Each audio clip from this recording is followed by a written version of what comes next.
Eu quero ler em Mateus 24, são só 2 versículos, que diz assim, Mateus 24, 12. Devido ao aumento da maldade, o amor de muitos esfriará, mas aquele que perseverar até o fim será salvo. E este evangelho do reino será pregado em todo o mundo, como testemunho a todas as nações, e então virá o fim. O que eu vou compartilhar com vocês, eu falo que é um pouquinho do que o Senhor eu falo que fui provada e aprovada no Senhor. Porque lutas, provações, dificuldades, todos nós passamos. Mas muitos abrem mão dos sonhos, dos planos e dos projetos que Deus tem em meio às lutas e às dificuldades, né? E comigo não foi diferente.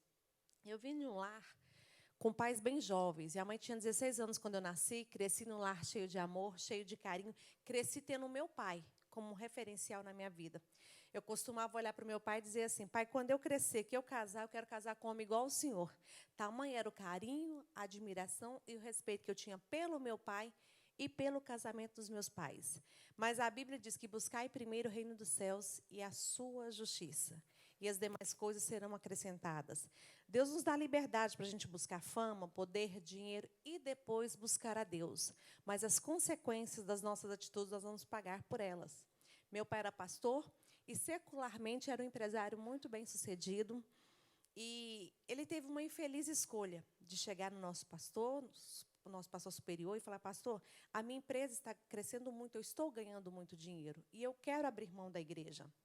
O nosso pastor respeitou a decisão dele. Nessa época, o filho do pastor era desviado da igreja. E esse rapaz, ele preparava certas, digamos assim, ele é peraltices, né?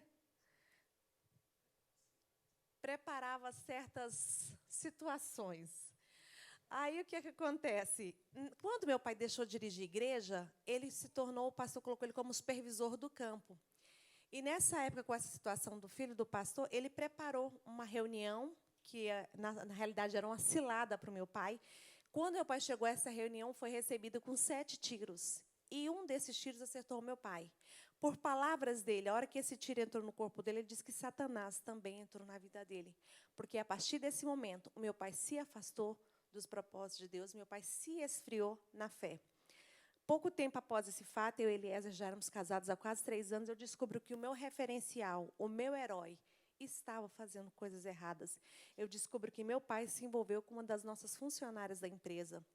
Quando eu descobri esse caso do meu pai, a decepção para mim foi muito grande, porque eu cresci tendo meu pai como exemplo, como herói, como referencial. Quando você admira muito a pessoa e essa pessoa te decepciona, é normal você se frustrar, você entristecer. E foi isso que aconteceu comigo nesse momento. Eu procurei a minha mãe, contei a ela o que estava acontecendo, e minha mãe me fez um pedido. Ela disse, Patrícia, independente do que o seu pai fizer ou falar, você nunca desrespeite ele, você nunca muda a sua atitude com ele. E esse voto eu firmei com a minha mãe, não sabendo eu que poderia vir a acontecer.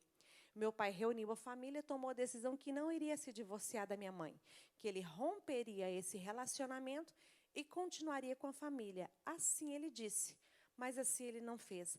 A Bíblia diz que um abismo puxa outro abismo, um pecado puxa outro pecado.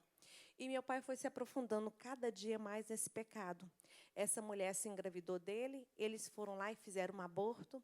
E, de repente, descobriram que minha mãe se tornou empecilho para que os dois ficassem juntos. Minha mãe tornou impedimento para isso.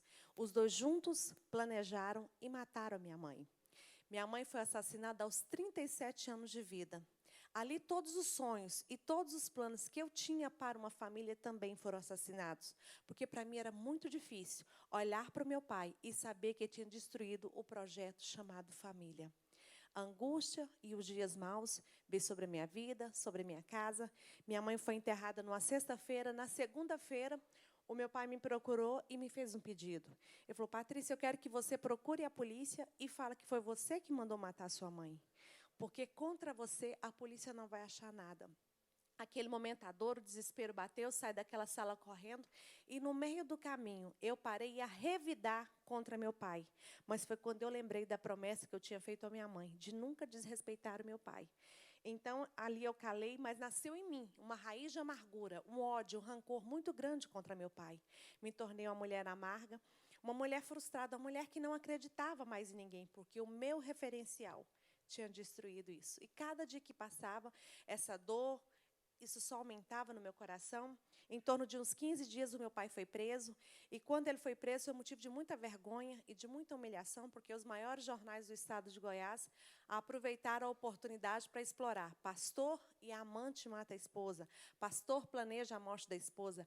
Aquilo, para mim, era motivo de muita dor, de muita vergonha, saber que o meu pai estava envergonhando o nome do Senhor, envergonhando o nome da igreja. Isso, para mim, me causava muito ressentimento, e nessa época eu tinha 2 irmãos menores.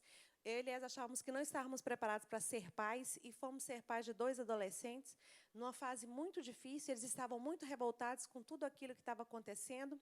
O momento que eu estava precisando de colo, eu tive que dar colo, tive que ajudar. Então, foi numa fase muito difícil para nós. A falta de maturidade também, porque a gente cresce e amadurece no sofrimento, na luta e nas dificuldades, né? Se pudesse ser o contrário, depois que a gente amadurecesse, a gente passasse pelas lutas, eu acho que seria bem mais fácil. Mas não é assim que o Senhor nos permite, né? Ele vai nos moldando e nos preparando, né, no fogo, para que a gente possa alcançar o projeto que Ele tem para a nossa vida.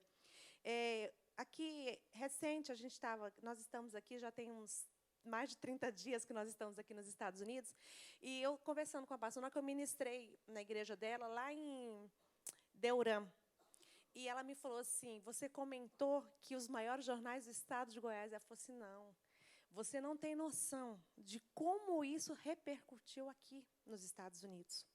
Eu falei: como assim, pastor? Ela falou: não, isso foi no ano de 2000. Então, não tinha essa facilidade que nós temos hoje de internet, de WhatsApp, não existia nada disso. Então, as notícias chegavam através das ligações, do telefone. Então, ela falou assim que até pouco tempo ela ficou até de procurar esses jornais. Ela disse que tinha guardado jornais daqui, aonde foi publicado isso, principalmente essa questão. Infelizmente, hoje a gente vê muito escândalo, está vendo muitos escândalos quando se envolve com a igreja, né? Mas há 20 anos atrás era um pouquinho diferente, né, digamos assim. Então, ela falou assim que a repercussão disso foi muito forte. Eu falei: pastora, eu fiquei mais impactada com isso ainda. Porque assim, se para a gente doeu muito naquela época, imagina aqui, né, que ela falou assim, quando os brasileiros que conheciam, que envolvia, e a gente tinha uma empresa, essa empresa era uma das poucas em Goiânia, em Goiás, que fazia jeans, saias jeans. Então, se tornou uma empresa que tinha um nome, que era bem divulgada, por causa dessas roupas. Mas o projeto ideal de Satanás é roubar, e matar, e destruir. Mas ele não quer pegar aquelas famílias que estão destruídas, que já estão lá na lona, que a pessoa está envolvida com drogas, na bebida, nas coisas. Não, ele quer atingir são as nossas famílias que estão dentro das igrejas. Então, são as nossas famílias que nós temos que estar aqui reunindo, que temos que estar orando, que temos que estar pagando um preço para que o Satanás não tenha e não ache brecha na nossa casa, na nossa família, porque o ideal dele é só esse, é só destruir, é nos envergonhar, é entristecer, né, o coração de Deus, entristecer, envergonhar o nome do Senhor. Então, nós temos que estar atentos. E eu passei 12 anos ouvindo do meu pai preso, ouvindo dele que se o filho do pastor não tivesse dado tiro nele, ele não teria esfriado na fé e nada disso teria acontecido. Então, todas as vezes que a saudade apertava, todas as vezes que eu precisava da minha mãe para compartilhar as alegrias, as tristezas, eu lembrava de quem? Do Gesiel, que se ele não tivesse dado tiro no meu pai, a minha mãe estaria aqui. Essa era a justificativa que eu tinha para a minha dor e para o meu sofrimento durante todo aquele tempo. E eu nunca mais tinha tido notícias desse rapaz. Durante esse tempo, o pastor Albino também veio a falecer. E o tempo passou. Meu esposo tinha uma agenda no estado do Rio de Janeiro e eu fui acompanhá-lo. Chegando lá, o pastor me procurou e falou: Patrícia, vai ministrar seu testemunho domingo na igreja. Eu disse: pastor, eu não posso. Algumas coisas precisam acontecer na minha vida ainda, eu não estou liberada ainda. Ele falou assim: não, fale só o que Deus fez em relação a você e seu pai. Deixa que o resto Deus trabalha. Vou pôr uma pausa aqui, que eu dei uma pulada assim, grande no testemunho. Voltando, quando meu pai foi preso, ele tinha acesso a telefone. Ele me ligava muito, me fazendo muitas chantagens, muitas torturas emocionais.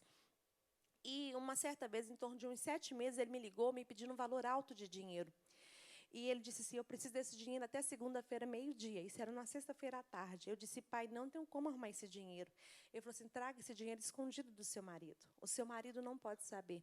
Eu falei, não tem como eu fazer isso. Ele, se você não trouxer esse dinheiro para mim, até segunda-feira, meio-dia, eu vou suicidar. E você vai pagar pela minha morte. Esse dia foi o dia do meu basta com o Senhor, foi o dia do meu limite. Eu disse, Deus, eu não aguento mais. Ou o Senhor tira a minha vida, ou eu vou fazer isso. Tamanha era a dor, tamanha era a angústia que estava no meu coração. Mas foi esse dia que a misericórdia do Senhor me alcançou. Foi esse dia que o Senhor colocou um ponto final na minha dor e o Senhor falou comigo que eu precisava procurar o meu pai e pedir perdão para ele. Quando eu ouvi isso de Deus, eu fiquei mais revoltado do que eu já estava. Eu disse, Deus, como eu vou procurar o meu pai e pedir perdão para ele? Se foi ele que fez tudo isso contra a minha vida, se foi ele que planejou tudo isso. E foi quando o Senhor falou comigo em Mateus 6. Normalmente, a oração do Pai Nosso, a gente já nem acompanha mais pela Bíblia, né? Que ela é do versículo 9 até o 12. Mas o 14, aliás, até o 13, mas o 14 diz assim, pois se perdoarem as ofensas uns dos outros, o Pai Celestial também lhes perdoará. Mas, se não perdoarem uns aos outros, tampouco o vosso Pai lhes perdoará. O que o Senhor está nos dizendo aqui, Ele está nos dando uma condicional. Eu tinha todos os motivos para não pedir perdão e para não perdoar. O Senhor me deu uma oportunidade que eu poderia escolher ficar com esse ressentimento, alimentando aquela dor no meu coração. Às vezes, hoje, eu nem estaria mais viva, porque tantas foram as artimanhas que Satanás colocou no meu coração, tantas foram as vezes que Satanás falou para mim acabar com a minha vida. Talvez, se eu não tivesse entendido a condicional de Jesus, que se eu não perdoasse o meu Pai Celestial também não me perdoaria. E eu entendi essa forma difícil e doída. Porque quando a pessoa te fere, quando a pessoa te machuca, você espera que ela se arrependa do que ela fez, procure você, te peça perdão, digamos, as coisas se resolveram. No mundo humano é assim. Mas não foi assim que o Senhor me permitiu viver. Eu fui quase que arrastada na cidade onde meu pai estava preso, meu esposo foi comigo, eu cheguei lá e falei assim, pai, eu vim aqui porque Deus mandou eu pedir perdão para o Senhor e eu liberar o perdão sobre a sua vida. Ele olhou para mim e não entendeu nada, mas a palavra ele liberou sobre a minha vida. Eu fui uma, eu fui duas, eu fui 3 vezes até meu pai, pedir perdão e liberar perdão, para que hoje eu pudesse estar aqui, uma mulher curada, uma mulher restaurada, renovada pelo poder do perdão. E a minha missão tem sido essa, incentivar você que precisa de pedir perdão, incentivar você que precisa de liberar perdão para alguém, independente do que você esteja passando. Eu quero te dizer que o Senhor cura, que o Senhor restaura e que o Senhor renova. Mas é necessário nós tomarmos uma atitude de pedir perdão, porque perdão não é algo que você vai amanhecer amanhã com vontade. Nossa, hoje eu amanheci na vontade de ligar para o fulano e pedir perdão para ele. As coisas não vão acontecer dessa forma. Perdão é uma atitude, é uma decisão, é um exercício que a gente tem que fazer, que é muito difícil. Porque eu imaginei, eu orei muitas vezes pedindo isso a Deus, que meu pai amanhecesse um dia, digamos assim, caiu a ficha do meu pai. No Goiás, a gente tem muito essa expressão de que a ficha vai cair. Eu imaginava, a ficha do meu pai caiu, ele se arrependeu do que ele fez, ele me ligasse e falasse assim, minha filha, ó, eu destruí a nossa família, eu mandei matar sua mãe. Então, eles dessem os motivos, as razões dele, eu não sei, mas arrependesse do que ele tinha feito. Eu orava e esperava assim. Mas não foi assim que o Senhor me permitiu viver. O Senhor fez com que eu fosse lá. E você tomar essa atitude de ir até a pessoa, pedir perdão e liberar perdão para uma pessoa que te machucou, que te feriu, é uma atitude, não é uma atitude humana, é uma atitude de fé. É uma atitude que é nos anais celestiais que são escritas e que são determinados a sua vitória, a sua conquista, às vezes até a sua documentação aqui. Porque, às vezes, por uma atitude bem pequena, você deixou de ter comunhão com alguém. Às vezes, por uma atitude bem menor de uma palavra, uma situação, você deixou de vir à igreja porque alguém te tratou mal, alguém falou com você diferente e você achou que não deveria passar por aquela situação. E você tem perdido a comunhão com o Espírito Santo por essa atitude. E o Senhor tem planos e tem projetos para a nossa vida. Mas nós precisamos de estar em plena comunhão com o Espírito Santo. E aí foi quando entrou esse fato do rapaz, né? Que 12 anos se passaram. E quando meu esposo tinha essa agenda no estado do Rio de Janeiro, que eu fui acompanhá-lo, eu conversei com o pastor, tal, vou para a igreja. Quando eu chego à igreja, o Gesiel chega e vai estar na igreja onde eu ia ministrar. Sobre o meu testemunho com meu pai, que ele estava envolvido. Eu falei, pastor, impossível ministrar. O Gesiel está aí, ele faz parte da minha história. Ele falou, não, o Gesiel já reconciliou com Jesus, já voltou para a igreja, você tem total liberdade de falar sobre ele. Falar de perdão não é fácil. Com alguém que eu tinha algo pendente bem na minha frente, foi mais difícil ainda. Ele sentou bem no primeiro banco. Enquanto eu estou ministrando aquilo, uma situação muito constrangedora, eu fui impulsionada pelo Espírito Santo a chamar o Gesiel à frente, a pedir perdão para ele, a liberar o perdão sobre a vida dele. Foi algo lindo que o Senhor fez esse dia. 9 vidas aceitaram Jesus porque viu o agir do Senhor na liberação do perdão. Era um culto de Santa Ceia, nós participamos juntos. E isso aconteceu no mês de março. E quando foi no mês de dezembro, eu recebo a notícia que o Gesiel veio a falecer. Quando eu recebi essa notícia, eu pude louvar e agradecer a Deus pela oportunidade que eu tive. Porque muitas das vezes a gente pensa que a pessoa que nos machucou são eternas, né? Ou a pessoa que nós ferimos, né? Ah, não, depois eu vou lá e resolvo essa pendência. Não são muitos que são privilegiados, como a sua mãe, né? Que está com 81 anos e está aí firme, forte, lúcida e conversando, né? Não são raros hoje, infelizmente, que têm essa oportunidade de Deus. E às vezes alguns acham que são assim, né? Que tem essa juventude toda e vai deixando passar, mas o coração está amargurado. Está nascendo uma raiz de amargura, um ressentimento no coração por uma atitude, por uma situação. Hoje, dentro das igrejas, infelizmente, nós temos muita gente caminhando para o inferno pela falta de perdão. Às vezes, o líder de um departamento te falou algo que feriu o seu coração. Às vezes, o pastor não te deu a oportunidade, o dia que você queria, e você deixou isso. Cresceu um ressentimento no seu coração.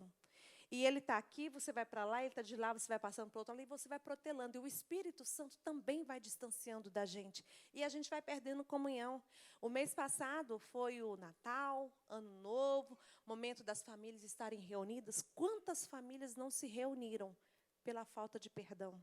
Quantas famílias que não sentaram numa mesa porque, não, eu não vou na casa da minha mãe porque a fulana está lá, eu não vou na casa do ciclano porque o Beltrano está lá, e isso aí o Espírito Santo também vai distanciando da gente. E como que vai ser no juízo final? Como que vai ser o dia que o Senhor voltar para nos buscar? Se uma pessoa tem nos tirado a comunhão, se uma palavra, uma atitude, aí às vezes você fala assim, mas você não sabe o que a fulana fez comigo. Eu não sei, mas o Espírito Santo sabe.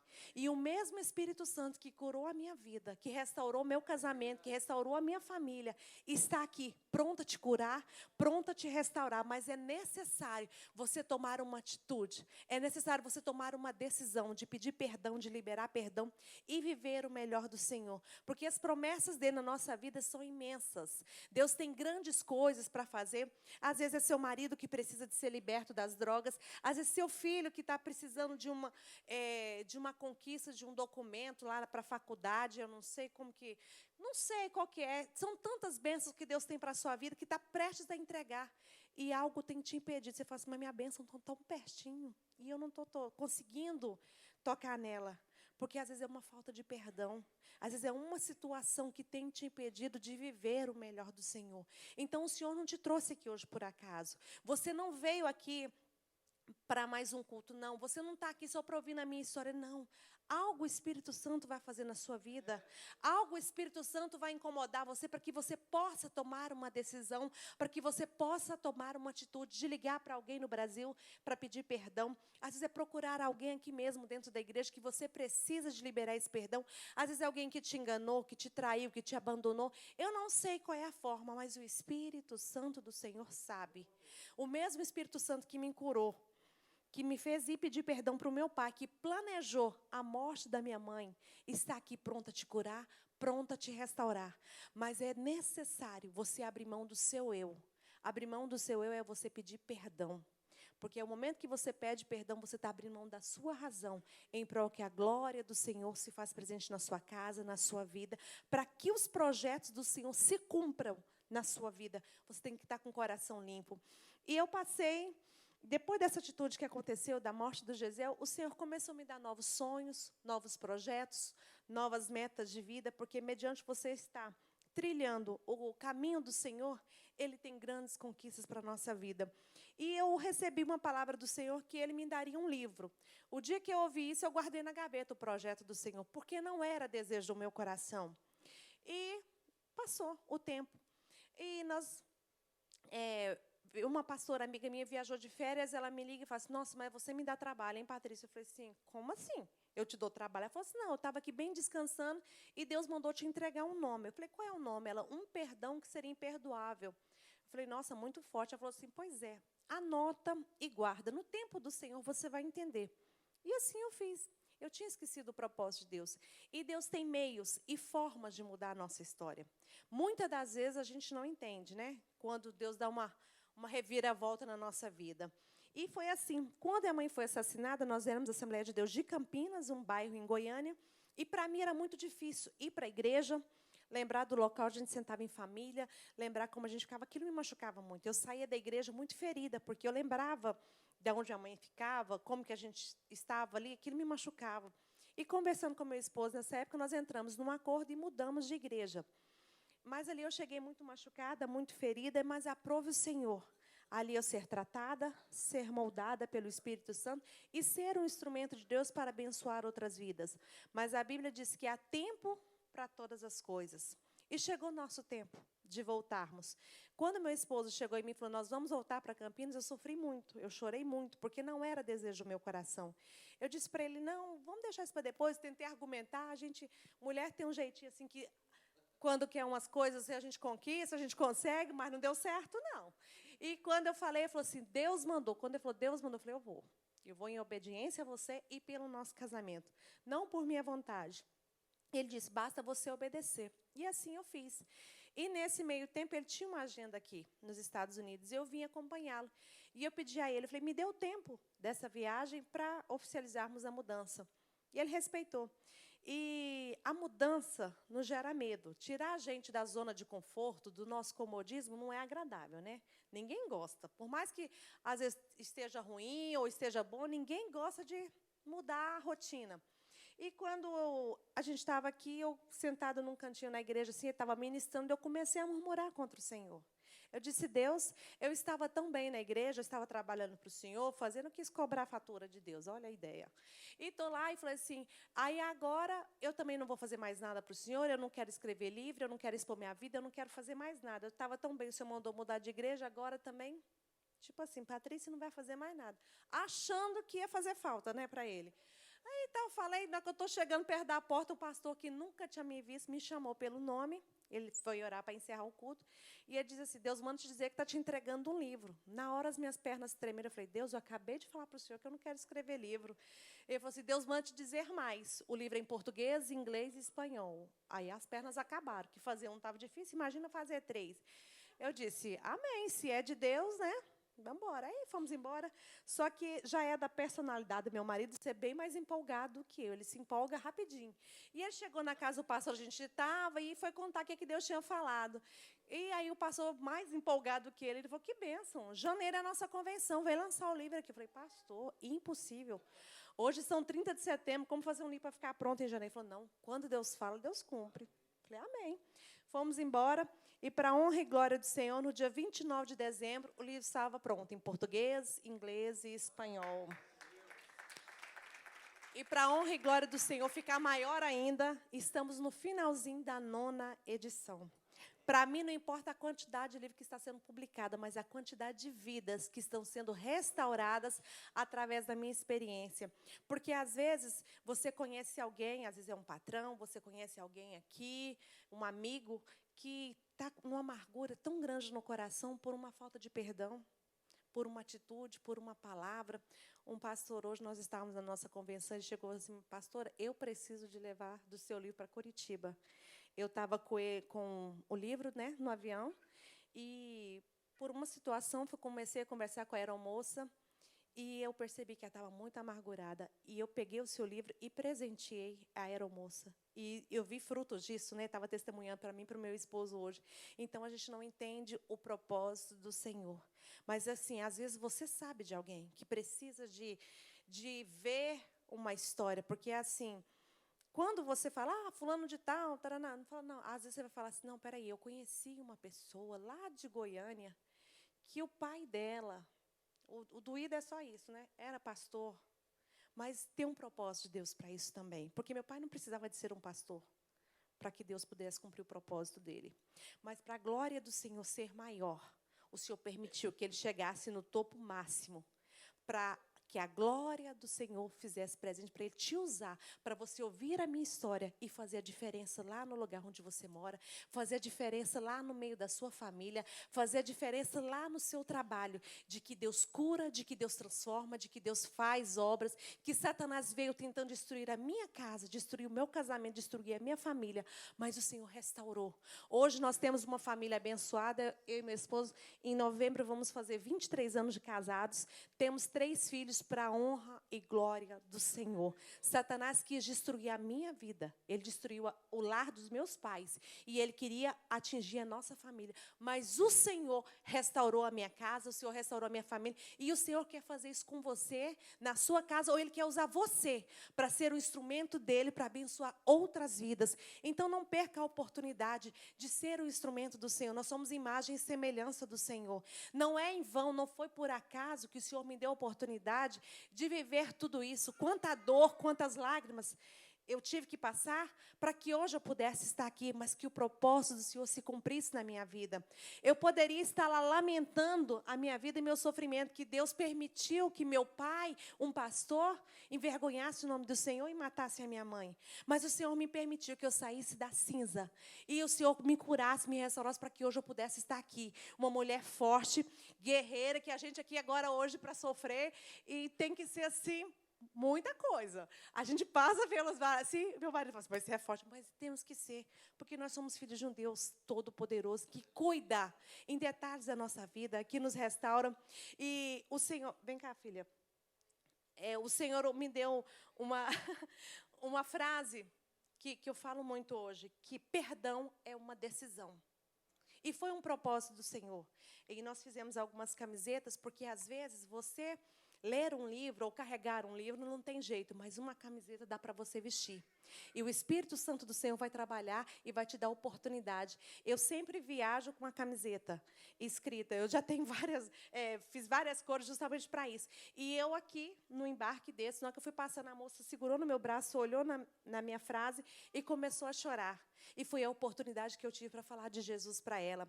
Uma pastora me contou testemunho disso na academia, e eu não sei qual é a forma que o Espírito Santo vai te usar, e nem aonde, mas não perca essa oportunidade. Na hora que alguém olhar para a escrita da sua camiseta, você acha uma oportunidade ali de falar desse Deus que cura, desse Deus que transforma, desse Deus que restaura. Porque você vai falar assim, eu conheci uma pessoa que foi curada pelo poder do perdão. E não tem como você falar assim, não foi curada mais ou menos, não, foi curada de verdade. Porque se não for curada de verdade, o Espírito Santo não me permitiria estar aqui, para que fosse a sua vida edificada hoje.